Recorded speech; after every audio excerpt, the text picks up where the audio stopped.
Open the glove box. Pull the shelf so the tabs pop out of their catch. Remove the access panel.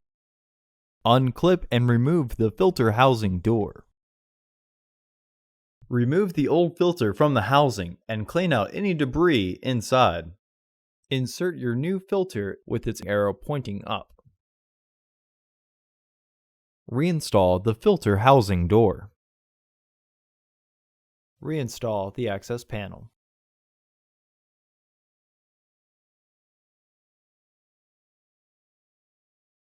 Clip the shelf back into the glove box.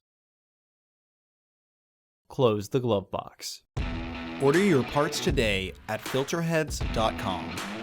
Also, please like our video and subscribe to our channel so you won't miss any new content.